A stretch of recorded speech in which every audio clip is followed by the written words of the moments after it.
নমস্কাৰ। আজি আমি অসম ৰাজ্যিক অংগনবাড়ী কৰ্মী সহায়িকা সন্থা পুনৰ ফেচবুক লাইভলৈ আহিবলৈ আচলতে বাধ্য হ'ব লগা হৈছে। যোৱাকালি আমাক বাজেটত 10 মাৰ্চৰ দিনা আমাক বাজেটত ঘোষণা কৰিলে আমাৰ মাননি বৃদ্ধিৰ। এই মাননি বৃদ্ধিৰ যিটো আমাক ঘোষণা কৰিলে মাননি বৃদ্ধি কৰিম বুলি, কিন্তু তাৰ কোনো পৰিমাণ ধৰি নিদিলে।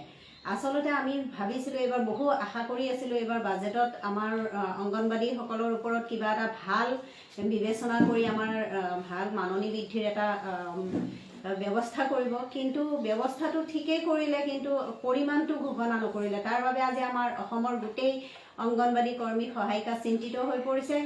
আৰু আমি এইবাবে মুখ্যমন্ত্ৰী মহোদয়ক প্ৰথমতে আমি অসম ৰাজ্যিক অংগনবাড়ী কৰ্মী সহায়িকা সন্থাৰ তৰফৰ পৰা এইবাৰ যে তেখেতৰ নেতৃত্বাধীন বিজেপি চৰকাৰৰ আমাৰ মাননীয় মন্ত্ৰী মহোদয়া, আমাৰ বিভাগৰে সমাজ কল্যাণ বিভাগৰ মন্ত্ৰী মহোদয়া, লগতে তেখেত বিত্তমন্ত্ৰীও, তেখেতলৈ আমি অশেষ ধন্যবাদ জনাইছোঁ। কাৰণ ইমান বহু ঘাত প্ৰতিঘাতৰ অন্তত এইবাৰ বাজেটত তেখেতসকলে আমাৰ অংগনবাড়ীৰ দুখ কষ্ট বুজি এইবাৰ মাননি বৃদ্ধি কৰিম বুলি এটা ঘোষণা কৰিলে। তাৰ বাবে তেখেতসকলক আমি অশেষ ধন্যবাদ জ্ঞাপন কৰিছোঁ। কিন্তু তাৰ মাজতো আমাৰ অকণমান দুখ থাকি গ'ল যে আমাৰ মাননি বৃদ্ধি কিমান হ'ব আমি সেইটো এতিয়ালৈকে গম পোৱা নাই। আৰু সেই হিচাপে আমি আজি মাননীয় সঞ্চালক মহোদয়ৰ ওচৰলৈও আহিলোঁ আৰু আহি আমি তেখেতক এখন স্মাৰক পত্ৰ দিলোঁ যে আমাৰ মাননি কিমান বাঢ়িব সেইটোৰ ওপৰত আমি জানিব বিচাৰিলোঁ। আৰু অতি সোনকালে এই অধিৱেশনতে যাতে আমাৰ মাননি বৃদ্ধিৰ ঘোষণা কৰে তাৰ বাবে আমি আহ্বান জনালোঁ। আৰু লগতে 19 তাৰিখে আমাৰ বাজেট অধিৱেশন নহয়, কিন্তু আমি 19 তাৰিখে আচলতে এইবাৰ বাজেটত যদি আমাৰ 17 তাৰিখলৈকে মাননি বৃদ্ধিৰ কোনো ঘোষণা নহয়, তেতিয়াহ'লে আমি 19 তাৰিখে এটা কাৰ্যসূচী ল'ম বুলি আমি সিদ্ধান্ত লৈছিলোঁ। কিন্তু 19 তাৰিখে যিহেতু বাজেট অধিৱেশন নাই, সেইবাবে 25 তাৰিখে শেষ হ'ব আমাৰ বাজেট অধিৱেশন।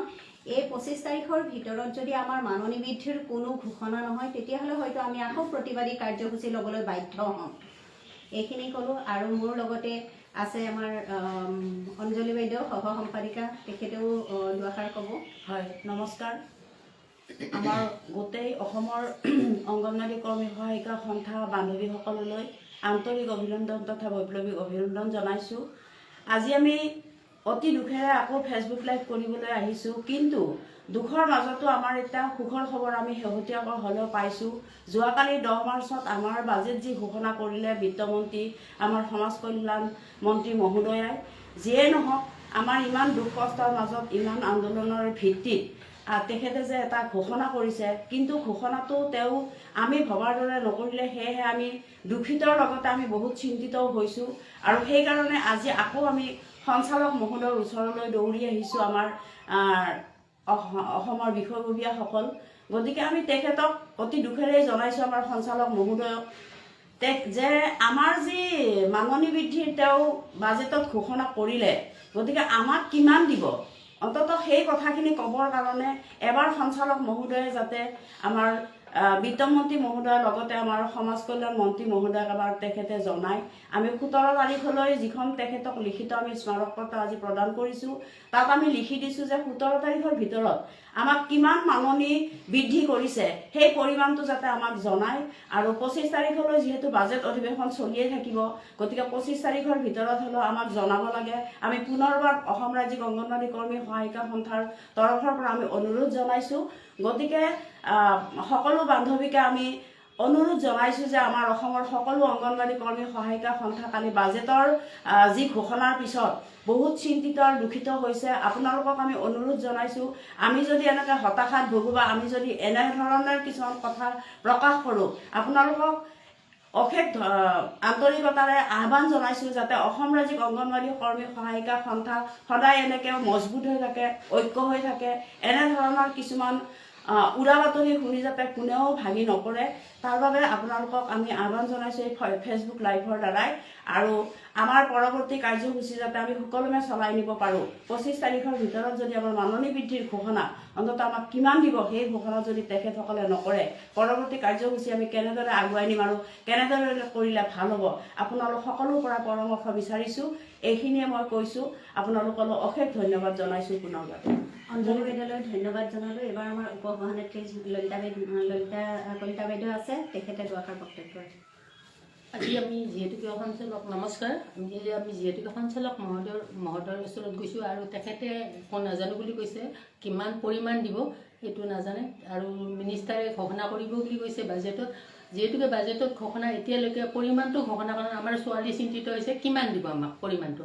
সেইটোকে সেইকাৰণে সৰ্বসাধাৰণ ছোৱালী এতিয়া ভয় খাইছে কিমান দিব কি দিব সেইটো একো বুজি পোৱা নাই। আৰু লগতে আমি যিহেতুকে বাজেট 25 তাৰিখলৈকে বোলে বাজেট আছে আৰু 25 তাৰিখৰ বাজেটত যি ঘোষণা নকৰে তাৰপিছত আমি কাৰ্যসূচী ল'বলৈ হাতত হাতাবুটি বহি নাথাকোঁ, কাৰ্যসূচী ল'ম। আৰু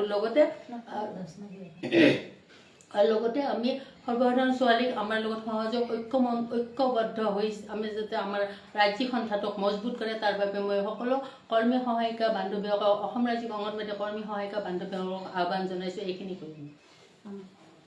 ধন্যবাদ আমাৰ উপ সভানেত্ৰী বাইদেউ। আজি আমাৰ সভানেত্ৰী জয়মতী দাস বাইদেউ আৰু সম্পাদিকা ইন্দিৰা নেৱাৰ বাইদেউ উপস্থিত নাই।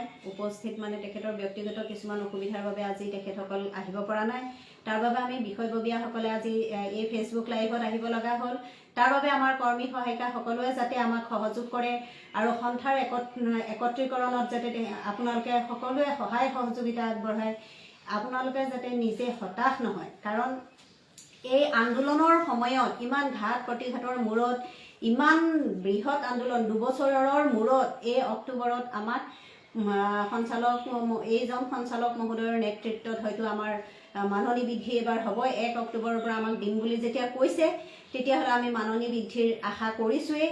কিন্তু ইয়াত এটা কথা সকলোৰে চিন্তিত হৈ পৰিছে যে বাজেট আবণ্টন হ'ল, কিন্তু আমাৰ বাজেটত ঘোষণাও কৰিলে আমাক মাননি বৃদ্ধি কৰিম বুলি, কিন্তু কিমান দিব সেইটো আমাক ঘোষণা কৰা নাই। সেইটোৰ কাৰণে আমি যদি বাজেটত কিমান দিব সেইটো নকয় তেতিয়াহ'লে সেইটো আমাৰ কাৰণে মূল্যহীন হৈ পৰিব। সেইবাবে আমি মাননীয় মন্ত্ৰী মহোদয়াক অনুৰোধ জনাইছোঁ এই মঞ্চৰ পৰা যাতে আপুনি অতি শীঘ্ৰে আমাৰ দুখ কষ্টৰ অনুভৱ কৰি মাননি বৃদ্ধি আমাৰ কিমান কৰিব সেইটো এই বাজেটতে ঘোষণা কৰি দিয়ে। এয়াই আমি কৈ পেলাই আমাৰ বক্তব্যৰ সামৰণি মাৰিছোঁ আৰু অসম ৰাজ্যিক সন্থাই সকলোকে একত্ৰীকৰণ হ'বৰ বাবে আহ্বান জনাইছোঁ। নমস্কাৰ।